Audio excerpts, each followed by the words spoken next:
जय हिंद फ्रेंड्स, आज की इस एपिसोड में हम बात करेंगे एक गुरु के बारे में। उनके 3 शिष्य थे, 3 स्टूडेंट थे। वो तीनों को पढ़ाते थे। तीनों बड़े बुद्धिमान और चालाक ज्ञानी थे। वे पढ़ने में और तेज तरार थे, देखने में भी एक अच्छे घराने के लगते थे। तो गुरु की एक बेटी थी, वो बहुत ही हसीन थी, खूबसूरत थी, जवान थी।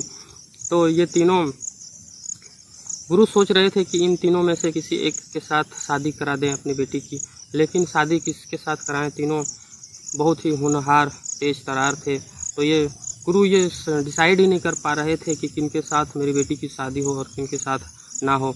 तो ये सोचकर जो गुरु की बेटी थी उन्होंने आत्महत्या कर ली और वे अल्लाह के प्यारे हो गए, भगवान के प्यारे हो गए। तो जब उनकी कब्रगाह बनी तो एक उनके कब्र में सन्यासी बन गए, वहीं पे बैठ गए और तपस्या करने लगे। और जो दूसरा था वे फ़कीर बन गए और घूम घूम कर एक मंत्र की तलाश में उन्होंने दुनिया में निकल गए।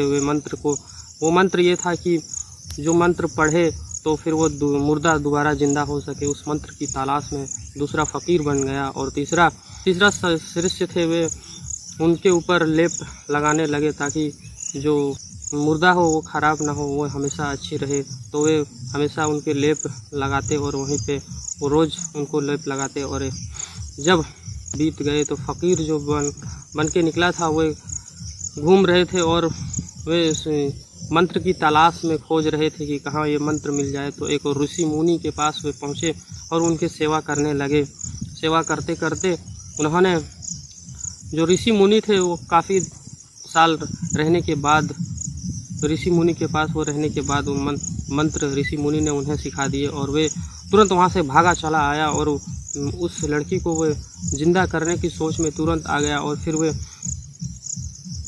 वे वहाँ पे आए और मंत्र पढ़ा तो फिर वो लड़की जो थी वो पहले से 2 गुना खूबसूरत बन के सामने आई और फिर वे ज़िंदा हो गए।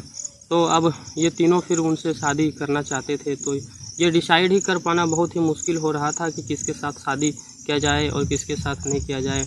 तो एक ऋषि मुनि को बुलाया गया कि ये तीनों में से किनके साथ मेरी बेटी की शादी हो। तो ऋषि मुनि ने बताया कि जो इनके जो देह की जो मरम्मत या लेप लगाकर जो इनको देखभाल कर रहे थे वे तो इनके पुत्र के समान हुए, क्योंकि पुत्र को अपने माता पिता के लिए सेवा करना चाहिए और सेवा करते हैं, तो वे पुत्र के समान हुए, तो इससे शादी नहीं होगी। और दूसरा जो फ़कीर बना था वो पिता के समान हुए, क्योंकि पिता जीवन देता है और जीवन देने की काम पिता ही करते हैं। इस कारण से वो जो फ़कीर बने थे उनके साथ भी शादी नहीं हो पाया। और जो वहाँ पे तपस्या कर रहे थे, जब वो लड़की की डेथ हुई थी तब से वो तपस्या कर रहे थे। तो ऋषि मुनि ने बताया कि यही वो शख्स है, यही वो शागिर्द है जिनके साथ शादी किया जा सकता है। क्योंकि इन्होंने अपने जीवन को त्याग कर इसी के जहाँ एक संत के रूप में बैठ गए थे और तपस्या कर रहे थे। इस कारण से ऋषि मुनि ने बताया कि यही वो शख्स है जिनके साथ शादी की जा सकती है। तो ये होती है ज्ञान के बिना मनुष्य बिल्कुल जानवर के समान है। बिना ज्ञान के हम किसी चीज़ को परख नहीं सकते, किसी चीज़ को जांच नहीं सकते। और ज्ञान से ही एक प्रोफेशनल लाइफ आदमी जी सकता है, लोग जी सकते हैं। और जितनी ज्ञान हो सके उतनी बटोर लें, उतनी पढ़ाई कर लें, उतनी ज्ञान की प्राप्ति कर लें। ज्ञान के बिना इंसान बिल्कुल मनुष्य जानवर के समान है। जानवर और फिर मनुष्य में जो अंतर है वो ज्ञान ही है। ज्ञान से ही इंसान को इंसान बनाता है और बिना ज्ञान के इंसान एक जानवर के समान होता है।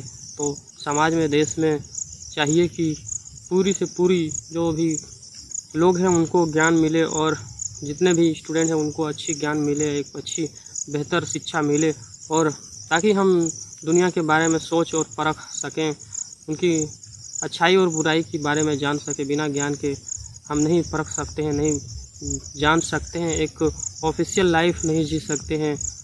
ज्ञान के बिना एक अधूरेपन या फिर पिछड़ेपन की शिकार हो सकते हैं। और अगर ज्ञान हो तो हम आगे निकल सकते हैं। और ज्ञान ही है वो सब कुछ है जिससे आदमी की सोच बदलती है और एक अच्छी राह पे चलती है।